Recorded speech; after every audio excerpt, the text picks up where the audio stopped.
UP top तो क्या पूरा देश टॉप कर जाएंगे। ईरान और इसराइल के बीच जंगी हालात है। इस बीच इराक पर भी हमला हुआ है। इशारा इसराइल की तरफ है, लेकिन इसराइल के साथ अमेरिका ने भी हमले से इनकार किया है। सवाल यह है कि इराक पर हमला किसने किया? इराक अपने ऊपर हुए अटैक का बदला कैसे लेगा? दरअसल ईरान और इसराइल में टकराव के बीच इराक में एक मिलिट्री बेस पर धमाका हुआ। न्यूज एजेंसी एएफपी के मुताबिक हमले में एक की मौत हो गई, वहीं 8 लोग घायल हैं।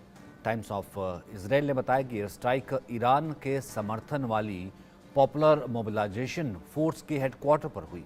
हालांकि हमला किसने किया ये जानकारी नहीं है। पीएमएफ के अधिकारियों ने अमेरिकी सैनिकों पर हमले का आरोप लगाया, लेकिन अमेरिकी सेना ने उनके आरोपों को खारिज कर दिया। अमेरिका के सेंट्रल कमांड ने सोशल मीडिया पर पोस्ट जारी कर इसकी जानकारी दी। इसके अलावा इसराइल ने भी हमले में भूमिका से इनकार किया। 1 अप्रैल को इसराइल ने सीरिया में मौजूद ईरान के वाणिज्य दूतावास पर एयर स्ट्राइक की थी। इस हमले में ईरान के 2 टॉप कमांडर समेत 13 लोगों की मौत हो गई थी। इस घटना के बाद दोनों देशों में तनाव बढ़ गया था। अटैक के बाद ईरान ने इसराइल से बदला लेने की धमकी दी थी। इसके 12 दिन बाद 13 अप्रैल को इसराइल पर 300 से ज्यादा मिसाइलों और ड्रोन से हमला किया गया। इस दौरान नेवातिम मिलिट्री बेस को निशाना बनाया गया। और ईरान का युद्ध अब एक क्रिटिकल पॉइंट पर पहुंच चुका है, जहां से टेंशन डिफ्यूज भी हो सकती है और आग भी लग सकती है।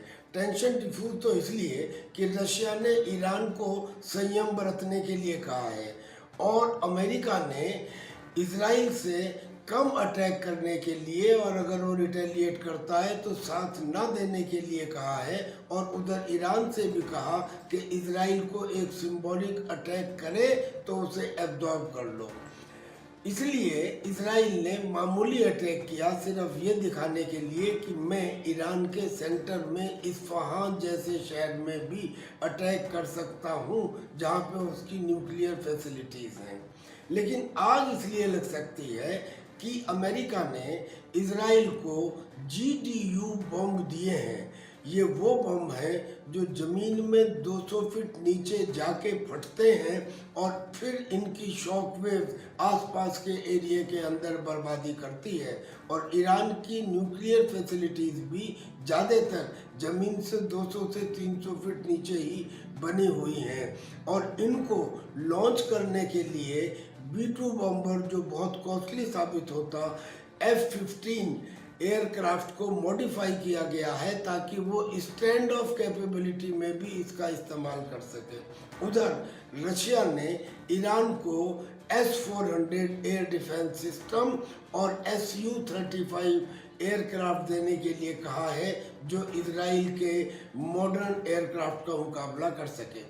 यानी कि अगर इजराइल और ईरान में आगे कोई युद्ध होता है तो फिर रूस और अमेरिका का आना निश्चित है। और इन दोनों के साथ फिर इनके साथ जो अलग अलग दो धड़े में बटी हुई दुनिया है, वो देश भी साथ में आएंगे। यानी कि पूरी दुनिया के लिए एक एटॉमिक वार का खतरा हो जाएगा। और यहाँ रुक रहे एक छोटे से ब्रेक के लिए।